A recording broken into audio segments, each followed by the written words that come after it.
Ang hashtag ng buhay ko ay hashtag grateful. Dahil I'm very grateful sa lahat ng projects na natatanggap ko this year.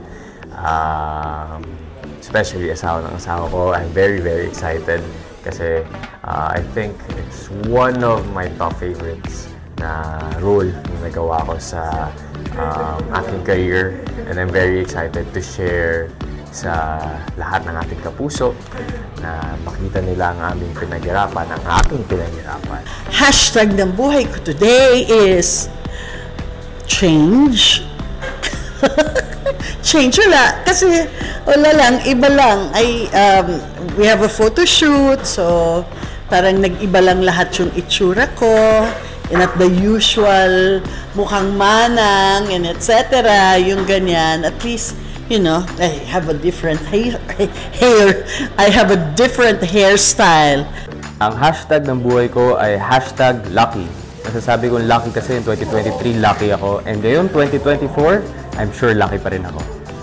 Ang hashtag ng buhay ko ngayon ay hashtag ilaban mo.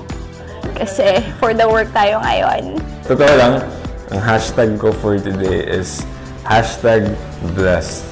Diba? Blessed kasi may bagong show and I'm very blessed kasi we're all comfortable with each other around. So hashtag blessed. Ang feeling ko today is hashtag adventurous kasi ang dami na nangyayari, we're airing and everyone is watching and excited for our show, Asawa ng Asawa Ko, and I'm so excited to be more adventurous sa mga upcoming taping days namin. Ang hashtag ng buhay ko ay hashtag grind.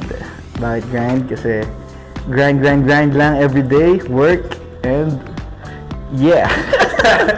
Ang hashtag ng buhay ko ay hashtag blessed. Kasi I am blessed to be happy and I am blessed kasi I'm part of this show and I'm blessed din kasi I have a loving family and taking care of me.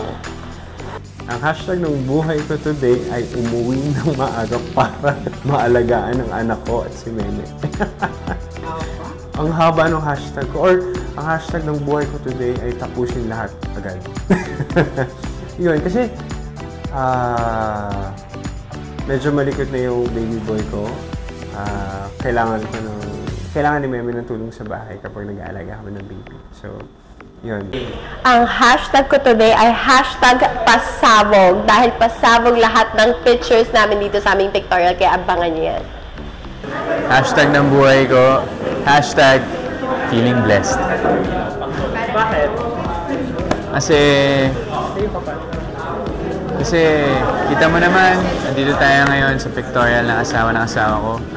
Malapit na kaming ilabas and starting 2024, isang malaking blessing na naman ito para sa akin. That's why I'm hashtag feeling blessed.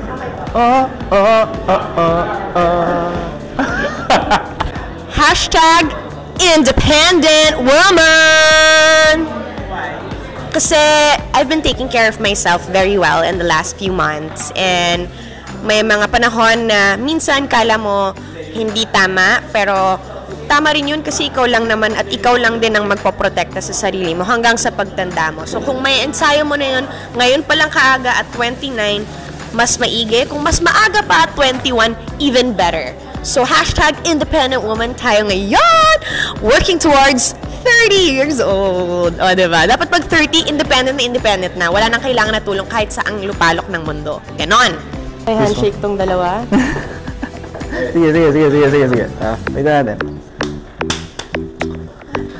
And pinagaw niya.